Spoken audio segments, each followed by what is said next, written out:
The 4th chapter of Two Blue Vortex is just around the corner, and it might do the most unthinkable by marking the return of Boruto's legendary mentors. Kashin Koji and Sasuke could reappear together in this chapter, as their plan of course destruction is on its way of becoming a reality. So how possibly will Kishimoto bring them back to the plot? And could it be that the story won't continue from here for almost a year? Let's find out.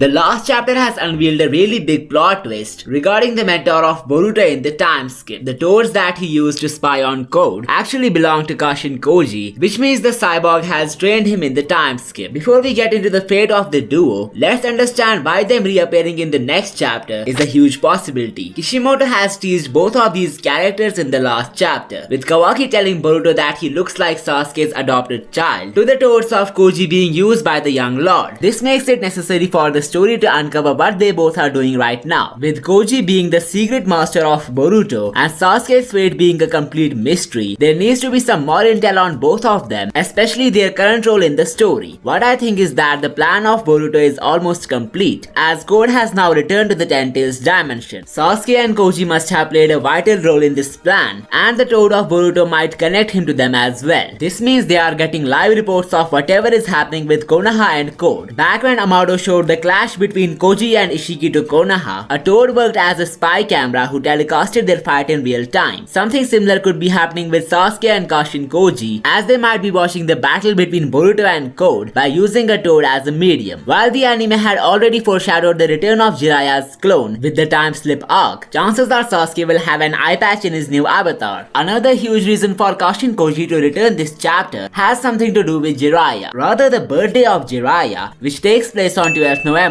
Kishimoto marking the return of his clone during his birthday week is really a smart move to make. He knew what he was doing when he planned the story, and this is not the only time when I have seen him playing with dates. Back in April last year, the 69th chapter of the manga was released, which teased the romantic relationship between Boruto and Sarada, along with showing the lustful princess Aida in action. There were some other scenes included, which explained why this chapter was dropped on this specific date. Kishimoto really played his cards well here. We will also be discussing how Code might unlock a new form by the end of this video, so stay tuned. So now that it's almost confirmed for Kashin Koji to return, and as we have discussed the possibility of him and Sasuke enjoying the fight of their overpowered disciple, let's discuss some more theories regarding the fate of Sasuke and why he might not be in a good shape. We will also get into how the destinies of Koji and Boruto creatively impact the story, as we all are wishfully expecting Sasuke to make his return. There are some aspects of the story which hint at a really disappointing outcome. In the beginning of Boruto, the fate of Naruto had become a jaw-dropping mystery, cause Kawaki had apparently sent him somewhere in the future scene. Even though the Otsutsuki dimensions that were introduced in the story by the end of Shippuden hinted at Kawaki sending Naruto to a similar place, many people assumed the 7th Hokage to be dead and Boruto being next in line. The destroyed village also hinted at the same, with Kawaki being portrayed as a reckless rebel, wreaking havoc across the nations. By the end of Boruto Part 1, it was pretty much clear that Naruto was indeed sent to a different dimension, but the mystery of Kawaki's shinobi hatred still remains. In the second part of the story, Sasuke's disappearance is also making everyone worry about his fate. He could be dead, sealed, turned into a tree, or simply chilling with Koji, but it's still hard to say what exactly happened to him. His outfit is now worn by Boruto, which means either he bought him a similar attire or simply gave him his own clothes as a token of honor. The reason Sasuke did this could be because his disciple has officially surpassed him. He knows Boruto is now stronger than him, even though he's only 16 years old. Sasuke must have accepted his inferiority and power difference with the present opponents, which is why he let Boruto have the outfit. He wants him to be the Shadow Hokage, who protects the shinobi world from the underground. Kishimoto wanted to make both the OGs irrelevant to the story in order to prevent any dishonor to their legacies. This means just like Naruto, Sasuke could be temporarily removed from the plot, but we don't know exactly how. I have already discussed a few possibilities explaining what could mark a pause to Sasuke's role in the story in this video, but the possibility that I'm gonna discuss right now is more interesting than all of them. Coincidentally, chapter 69 that I mentioned earlier also had this panel as one of the main highlights. It shows Sasuke talking about his resolve that he needs to show next. Kishimoto didn't let him speak this line unless something vital was actually down the lane for him. You guys could argue the way he held Boruto regardless of omnipotence was his resolve, but I don't think that's the case here. The resolves of Naruto, Boruto and even Kawaki rank higher than what Sasuke has done. Naruto literally sacrificed his lifelong best friend Kurama for the sake of protecting everyone from the rampage of Ishiki. If Ishiki had somehow got his hands on Kawaki, he would have finally reincarnated and no one could have been able to stop him. Still, Naruto made the hard choice and didn't kill Kawaki, which would have fixed almost all the problems. The consequences of fighting Ishiki took Kurama away from Naruto, reflecting his resolve of protecting his close ones and the shinobi world. Boruto, on the other hand, literally chose death by the hands of Kawaki rather than being a threat to everyone around him. It shows his willingness to sacrifice his own life for the sake of protecting the shinobi world. Even Naruto was ready to die against Ishiki because he thought the Barion mode would take away his life as a repercussion. However, it led to the sacrifice of Kurama instead, and if the Biju had told Naruto the real consequence, chances are he would have refused to use this form. Talking about Kawaki, upon sealing Naruto, he said he's ready to die once he deals with Boruto and the Otsutsukis. He was so devoted to the 7th Hokage that he was ready to give up on his own life after eliminating all the dangers surrounding Naruto. Coming back to Sasuke, his resolve won't be as impactful if it lacks the death factor. The decision to help Boruto didn't put a direct threat to his life, even though it indirectly made him a target of Code and his crimes. Saying this moment fulfilled his resolve doesn't make sense to me. Something even dreadful must have happened to Sasuke, which truly completed his resolve. We know the event will have sacrifice as a factor, so here are some plausible possibilities. Firstly, Sasuke could have given up on his mortal form by transforming himself into a sword. It could be the same sword used by Boruto, just because we have seen this type of dynamic in the Ishiki arc before. Boruto literally turned into a weapon that was thrown by Sasuke at Ishiki to send him to another dimension. So Sasuke playing the same game with Code is a huge possibility. Another theory talks about how this dimension where Sasuke lost his Rinnegan holds a larger significance to his legacy. As we know, Boruto, under the possession of Momoshiki, erased his chakra signature to stab the Rinnegan of Sasuke. It could be that he will be sent to the same dimension by Boruto in order to provide him protection from the wrath of Code. The fact that he lacks the Rinnegan makes this theory more plausible. He won't be able to come back from this dimension because he doesn't have the space-time ninjutsu. Maybe that's why Kishimoto made him lose the Rinnegan at first place. Talking about Code, it's very likely for him to do something to the Ten Tails in order to gain a brand new transformation. He won't necessarily become the Jinchuriki of the monster, just like Madara and Obito. Rather, it could be a brand new way of fusion, where he might infuse the chakra of the tail beast into his bloodstreams. I think so because firstly, the White Kama has proven his affinity against outside pressure. If his body can bear the DNA of Ishiki or Sasuke, it's very likely for him to absorb the Ten Tails as well. Now, the reason I think there might be a blood connection involved is due to the claw grimes and how they were formed. Code used the iron from his blood to create them in order to keep them absorption proof. However, the main theory for his new transformation revolves around a really bizarre connection of Amado, so hear me out. As we know, the claw marks of Code are a Shinjutsu, which means they were originally inherited by an Otsutsuki. However, as much as we have heard about Shibai, I don't think this Shinjutsu belongs to him. Mainly because why would an Otsutsuki god need a medium to teleport from one place to another when he is literally omnipresent? Daemon seems to have the divine ability of omniscience, as he probably knows about every Shinjutsu in existence. That's how he was able to identify the power level of Code without limiters, Himawari's hidden intensity, and Boruto's Uzuhiko. Either having the Shinjutsu of Shinjutsu's omnipotence also makes sense, cause that's obviously a godly ability. However, when it comes to the claw marks of Code, they don't seem to belong to an Otsutsuki god. So my theory is that there is another Otsutsuki out there whose remains were used by Amado to give Code his powers. I have already talked about Otsutsuki Jashin and how it's very likely for Amado to modify Daemon with his powers. The fun fact is that he was associated with blood, as we can see in the abilities of Hidan. So the claw marks being a power of another Otsutsuki, most likely Jashin, is a huge possibility, and I will get back to it in a moment. Finally, whether Kashin Koji or Sasuke return in this chapter or not will soon get uncovered. However, it could be that the manga will go into the flashback arc for a few chapters or even volumes to explore Boruto's time skip adventures. The preview of this chapter said what happened to Boruto, who left the village in the past, so it's not out of question for the manga to take a break from the current plot to dive into the mysteries of the past. Check out the video on the left to find out more about Jashin, the missing Otsutsuki, or you can also check the video on the right to find Boruto and Koji's connection. I will see you next time.